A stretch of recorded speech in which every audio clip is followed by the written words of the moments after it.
الحمد لله نحمده ونستعينه ونستغفره ونؤمن به ونتوكل عليه ونعوذ بالله من شرور أنفسنا ومن سيئات أعمالنا من يهده الله فلا مضل له ومن يضلله فلا هادي له وأشهد أن لا إله إلا الله وحده لا شريك له ونشهد أن سيدنا وسندنا وحبيبنا ومرشدنا ومولانا محمدا عبده ورسوله صلى الله تبارك وتعالى عليه وعلى آله وأصحابه وأزواجه وذرياته وبارك وسلم تسليما كثيرا كثيرا أما بعد فأعوذ بالله من الشيطان الرجيم بسم الله الرحمن الرحيم من عمل صالحا من ذكر أو أنثى وهو مؤمن فلنحيينه حياة طيبة صدق الله مولانا العلي العظيم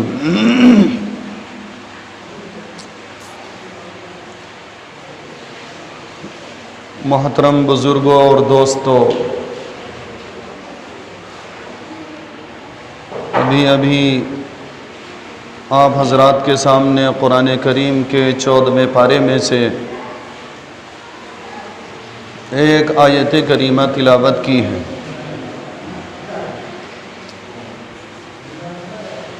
اس آیت کریمہ میں اللہ رب العزت نے اپنے مومن بندوں کے لیے اور بندیوں کے لیے بہت ہی اہم نصیحت فرمایا من عمل صالحا من ذکر او انثى، جو بھی اللہ کا بندہ یا بندی نیک عمل کریں گے، وہو مؤمن، شرط یہ ہے کہ وہ مومن ہوں۔ جو بھی اللہ کا بندہ یا بندی نیک عمل کریں گے، اچھے عمل کریں گے، وہو مؤمن، بشرطی کہ وہ مومن ہوں۔ تو اللہ رب العزت فرماتا ہے فَلَنُحْيِيَنَّهُ، تو ہم اس کو بہترین زندگی عطا فرمائیں گے، حیاتاً طیبہ، اور وہ زندگی پاک اور صاف ستھری ہوگی، پاکیزہ زندگی ہوگی۔ اللہ رب العزت نے قرآن کریم کی اس آیت میں یہ بات ارشاد فرمائی کہ جو اللہ کے بندے اور بندیاں نیک عمل کریں گے، اچھے عمل کریں گے، تو اللہ رب العزت ایسے بندے اور بندیوں کو پاکیزہ اور صاف ستھری زندگی عطا فرمائیں گے۔ اس سے مراد کیا ہے؟ فرمایا مراد یہ ہے، اس سے مراد یہ ہے کہ دنیا کے اندر تو ان بندوں کو جو نیک عمل کرنے والے ہیں سکون اور اطمینان کی زندگی ملے گی۔ جو بندے نیک عمل کرنے والے ہیں ان کو دنیا میں تو سکون اور اطمینان کی زندگی ملے گی، اور پھر مرنے کے بعد کی زندگی میں بھی ان کو سکون اور عافیت اور سلامتی دی جائے گی۔ یعنی دنیا میں بھی سکون ہوگا اور آخرت میں بھی سکون ملے گا، بشرطی کے عمل اچھے ہوں۔ بشرطی کے عمل اچھے ہوں۔ اب ہم اگر غور کریں اس پر کہ آج ہمارے جو عمل ہیں بظاہر ہم سب کو دیکھ رہے ہیں، ہم سب جانتے ہیں، اور ہماری زندگیوں کا سکون ختم ہو گیا، لیکن ایک ماحول ایسا بن گیا کہ ان پریشانیوں میں، ان مصیبتوں میں، تکلیفوں میں، بے چینیوں میں ہمیں ایک رہنے کی عادت بن گئی، تو بس اسی کے ساتھ ہم اپنی زندگی گزار رہے ہیں، اور سمجھتے یہ ہیں کہ دنیاوی اسباب میں، دنیاوی وسائل اور ذرائع میں جو پریشانیاں ہمارے سامنے آ رہی ہیں، تو ان ذرائع اور وسائل اور اسباب میں ہم سے کوئی کوتاہی ہو رہی۔ آدمی اندر سے کتنا ہی پریشان کیوں نہ ہو، لیکن آج اس دور کے اندر وسعت اور فراوانی کی بنیاد پر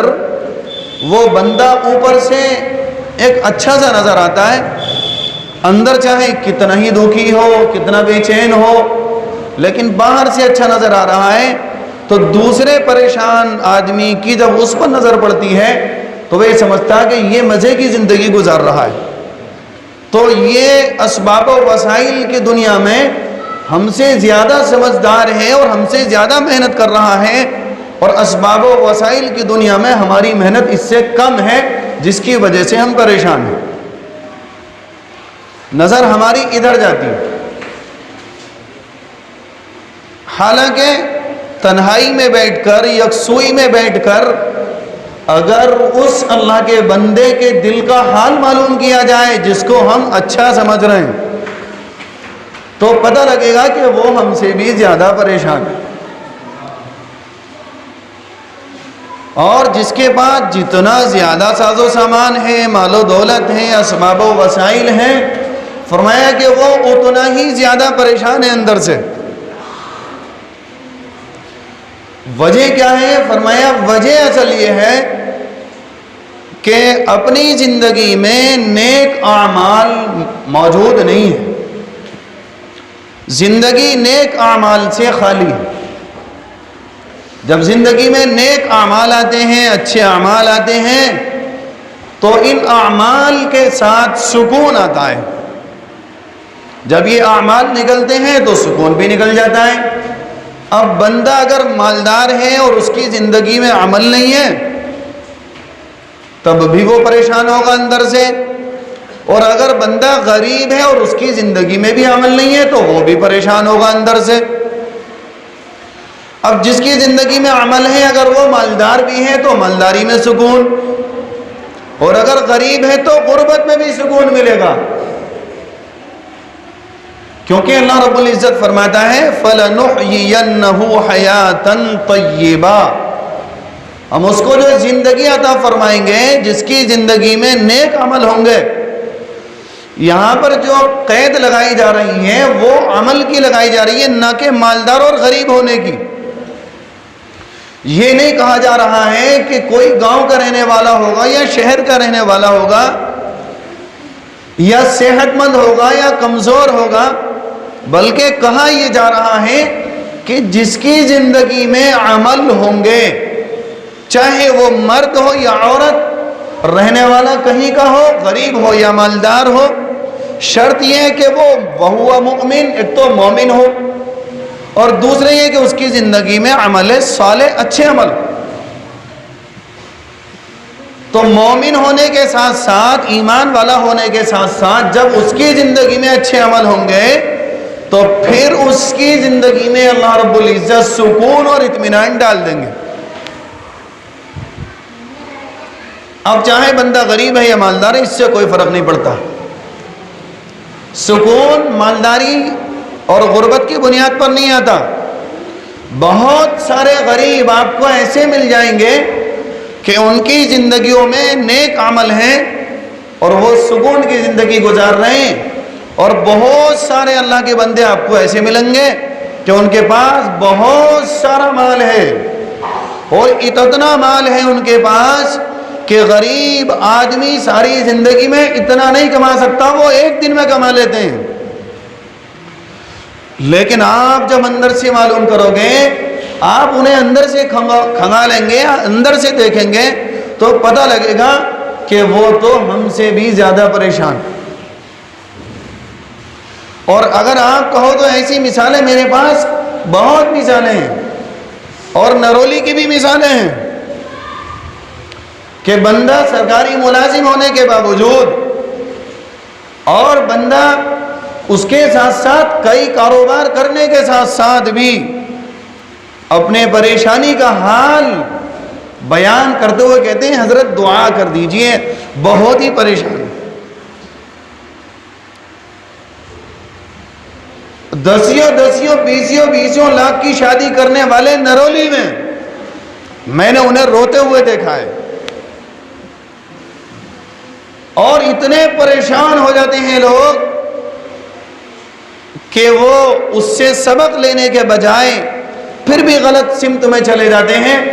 اور وہ اس کا حل اسبابی دنیا میں تلاش کرتے ہیں۔ ایک صاحب سے بات ہوئی، انہوں نے اپنے پریشانی کا حل بتایا، نرولی کی بات بتا رہا ہوں، انہوں نے اپنی پریشانی کا حل بیان کیا، اور پھر کچھ دنوں کے بعد ان سے بات ہوئی تو انہوں نے کہا کہ ہاں میں نے جو ہے سرکار سے لون منظور کرا لیا ہے، اب سکون آ جائے گا۔ لون کا مطلب سمجھتے ہو کیا ہے؟ سرکار سے سودی قرض لینا منظور کرا لیا ہے، اب سکون آ جائے گا۔ اور اللہ رب العزت کیا فرماتا ہے؟ اللہ فرماتا ہے جو لوگ سودی لین دین کرنے والے ہیں ان سے اللہ اور اس کے رسول کا اعلان جنگ ہے۔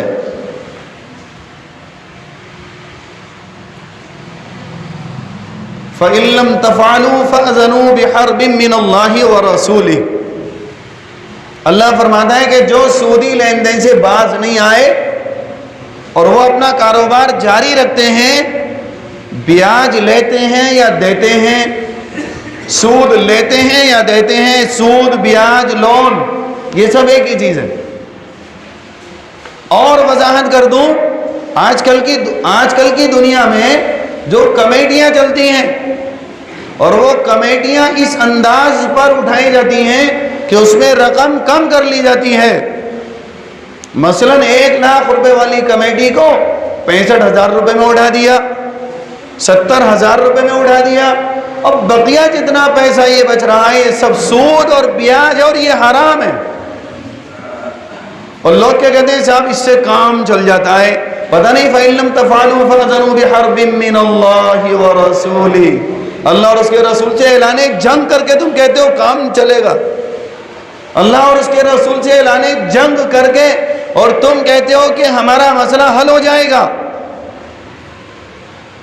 قرآن کہتا ہے یمحق اللہ الربا ویربی الصدقات، صدقہ کرنے سے مال بڑھتا ہے اور سودی کاروبار کرنے سے مال گھٹتا ہے۔ اور ہماری سوچ کیا بنی؟ یعنی جب حالات آئے، پریشان ہوئے، تو پھر اس کا حل بھی پریشانیوں میں تلاش کرنے لگے، جبکہ قرآن کیا کہتا ہے من عمل صالحا من ذکر او انثى، جس نے نیک عمل کیے چاہے وہ مرد ہو یا عورت، وہ ہوا مؤمن بشرطی کہ وہ مومن ہو، فَلَنُحْيِيَنَّهُ حَيَاةً طَيِّبًا، تو اس کو جو زندگی دی جائے گی وہ بہترین زندگی ہوگی، پاکیزہ زندگی ہوگی، اطمینان والی زندگی ہوگی۔ آج ہماری زندگی عمل سے بالکل خالی ہے۔ ہونا تو یہ چاہیے کہ ہمارے دل میں خدا موجود رہے۔ اللہ رب العزت کی ذات کتنی بڑی ذات ہے اللہ کی، لیکن فرمایا وہ کہیں پر نہیں سماتی، لیکن ایک مومن کے دل میں خدا آ جاتا ہے، ایک مومن کے دل میں خدا آ جاتا ہے۔ تو دل میں خدا ہو اور باہر کی جو زندگی ہے ہمارے جو ظاہر ہے وہ جناب رسول اللہ صلی اللہ علیہ وسلم کی سنتوں سے سجا ہوا ہو۔ ہمارا باہر کا ظاہر جناب رسول اللہ صلی اللہ علیہ وسلم کی سنتوں سے جگمگا رہا ہو، اندر اللہ ہو اور باہر کی زندگی میں نبی کا طریقہ ہو، اور پھر دیکھو آپ زندگی کا سکون۔ اللہ کہتا ہے الذین آمنوا وتطمئن قلوبہم بذکر اللہ، جو لوگ ایمان لائے ہیں، جو ایمان والے ہیں، وتطمئن قلوبہم، اگر وہ اپنے دلوں کو اطمینان دلانا چاہتے ہیں، وہ اپنے دلوں میں سکون پیدا کرنا چاہتے ہیں، تو یاد رکھو الا بذکر اللہ، اللہ کے ذکر میں ایمان والوں کے دلوں کا سکون اور اطمینان ہے۔ الا بذکر اللہ تطمئن القلوب، اور ایمان والوں کے دلوں کو اللہ کے ذکر سے اطمینان مل جاتا ہے۔ تو اس لیے اگر ہم سکون چاہتے ہیں دنیا کے اندر بھی، تو ہماری زندگی میں اچھے عمل ہوں، اور اگر ہم نے یہ سوچ کر کے زندگی گزار لی کہ چلو جیسے سب لوگ پریشان رہ رہے ہیں ویسے ہی ہمارا بھی حال ہے، تو ہو سکتا ہے کہ اس بے چینی کے ساتھ اور بے قراری کے ساتھ دنیا کی زندگی تو گزر جائے گی، لیکن پھر آخرت کے جو مراحل شروع ہوں گے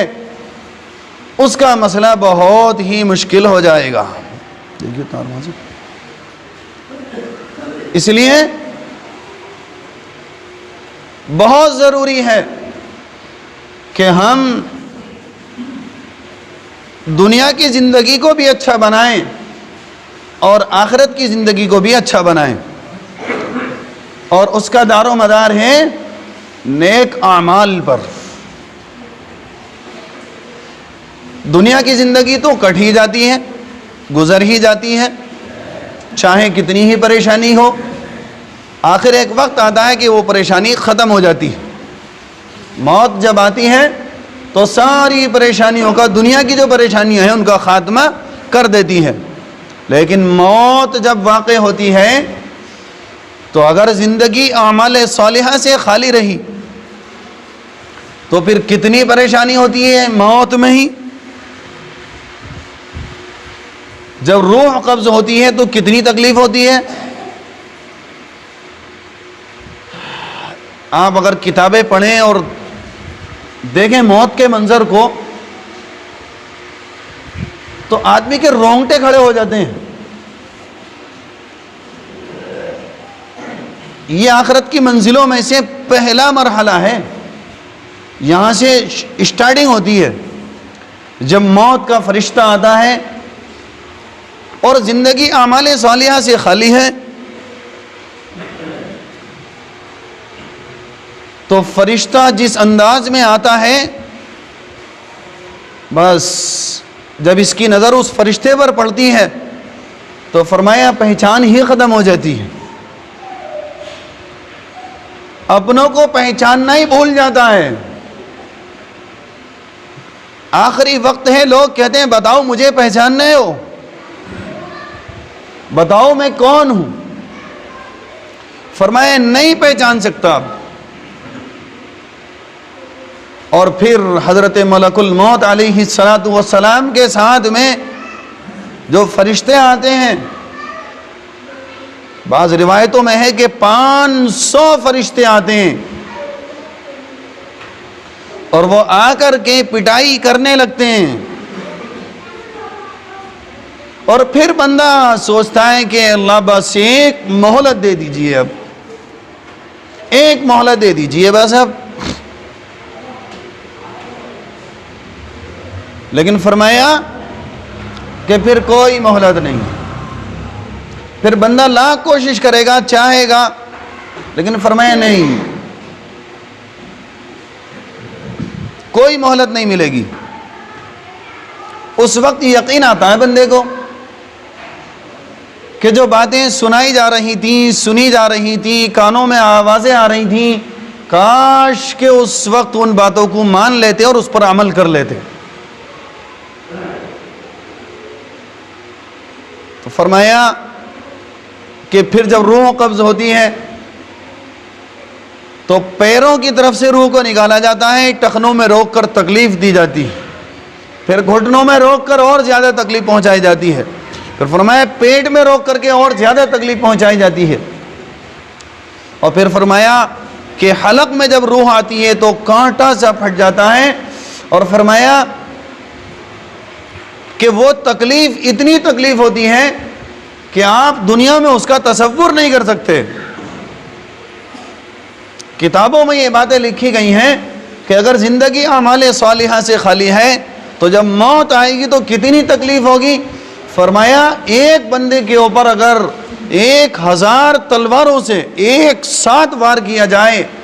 تو اس حالت میں ایک صحت مند بندے کو کتنی تکلیف ہوگی۔ فرمایا اس سے بھی زیادہ موت جب روح نکلتی ہے تو اس میں تکلیف ہوتی ہے۔ اور فرمایا کہ اعمال صالحہ سے اگر زندگی خالی ہے تو موت کے وقت جو پیاس لگتی ہے، فرمایا کہ وہ ایسی شدت کی پیاس ہوتی ہے آپ کتنا ہی پانی پلا دو۔ کتابوں میں لکھا ہے کہ اگر آپ سمندر کے سمندر بھی پلا دیں تو فرمایا پیاس نہیں بجھ سکتی، اور حلق میں کانٹے سے کھڑے ہو جاتے ہیں، زبان پر کانٹے سے کھڑے ہو جاتے ہیں۔ آپ غور کیا کرو،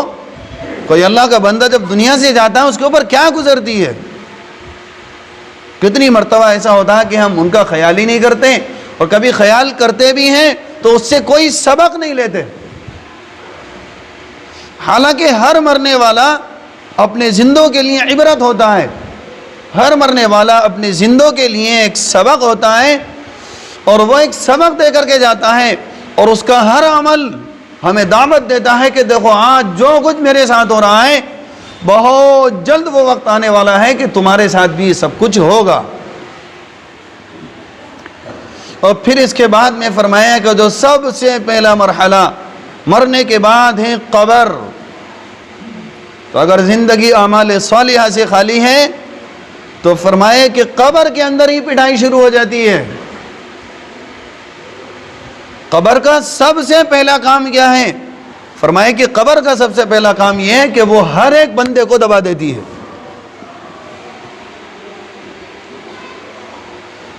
جناب رسول اللہ صلی اللہ علیہ وسلم کی بیٹی ہیں حضرت زینب رضی اللہ تعالی عنہ۔ فرمایا کہ جب ان کا انتقال ہوا تو انہوں نے بڑی پریشانی اٹھائی تھی، مکے میں پیٹی گئیں،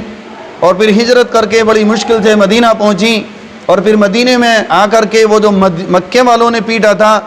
زخم ہو گیا تھا، اس زخم کی حالت میں انتقال ہوا۔ تو پھر فرمایا کہ جب انتقال ہوا تو جناب رسول اللہ صلی اللہ علیہ وسلم تشریف لائے اور قبر کے اندر اتر گئے،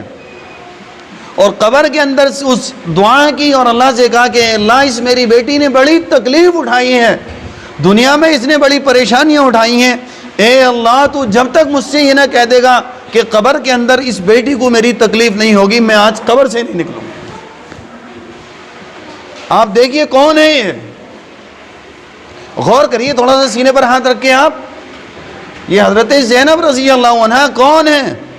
یہ جناب رسول اللہ صلی اللہ علیہ وسلم کی سب سے بڑی بیٹی ہیں۔ کیا خیال ہے آپ کا ان کے بارے میں؟ کیا یہ نماز نہیں پڑھتی ہوں گی؟ کیا یہ دیندار نہیں ہوں گی؟ کیا ان کی زندگی میں نبی کی سنتیں نہیں ہوں گی؟ بتائیے، آپ غور کیجئے اور سوچئے۔ میرا یہ یقین ہے کہ ان کا ایک سانس بھی اللہ کی یاد کے بغیر نہیں گزرتا ہوگا، اور رات اور دن کی زندگی ان کی اللہ کے حکم کے مطابق اور اپنے ابا جان جناب رسول اللہ صلی اللہ علیہ وسلم کی سنتوں اور طریقے پر گزر رہی ہوگی۔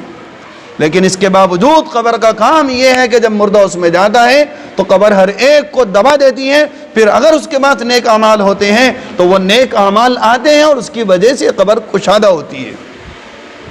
ورنہ حدیث میں آتا ہے کہ اتنی دبائی جاتی ہیں، اتنی دباتی ہیں قبر کہ ادھر کی پسلیاں ادھر اور ادھر کی پسلیاں ادھر، اور جناب رسول اللہ صلی اللہ علیہ وسلم نے اپنی دست مبارک کی انگلیاں دوسری انگلیوں میں ڈال کر دکھائی کہ اس طرح سے مردے کی پسلیاں ایک دوسرے میں گھس جاتی ہیں۔ اب بتاؤ اگر ہم اچھے عمل نہیں کریں گے تو کیا ہمیں قبر میں نہیں جانا ہے؟ کسی کے لیے نہ بنو، کسی کے نہ بنو، مت بنو کسی کے، اپنے تو بنو۔ ابھی کوئی تمہارے ایک ہاتھ مار دے، آپ برداشت نہیں کر سکتے، بدلہ لینے کے لیے اس پر تیار ہو گئے، لیکن قبر کی تکلیف، اتنی بڑی تکلیف کیسے برداشت ہوگی؟ تو ابھی ہمارے پاس موقع ہیں، ابھی موقع نہیں، بہت سارے موقع ہیں ابھی کہ ہم چاہیں تو خوب نمازیں پڑھیں اور اپنی زندگی کو جناب رسول اللہ صلی اللہ علیہ وسلم کی نورانی اور پیاری سنتوں سے سجائیں، تو انشاءاللہ اس زندگی میں بھی مزہ آئے گا اور موت بھی آسانی والی اور رحمت والی موت آئے گی، اور پھر قبر کے اندر بھی چین اور سکون ملے گا، اور آخرت میں ہمیشہ ہمیشہ کی جہنم سے بچ کر اللہ رب العزت ہمیشہ ہمیشہ کی جنت عطا فرمائے گا۔ دعا کریں کہ اللہ رب العزت مجھے بھی اور آپ حضرات کو بھی اللہ کے حکم کے مطابق اور نبی اکرم صلی اللہ علیہ وسلم نے جو طریقہ دیا ہے ہمیں، اس طریقے کے مطابق زندگی گزارنے کی توفیق عطا فرمائے۔ آمین وآخر دعوانا الحمدللہ رب العالمین۔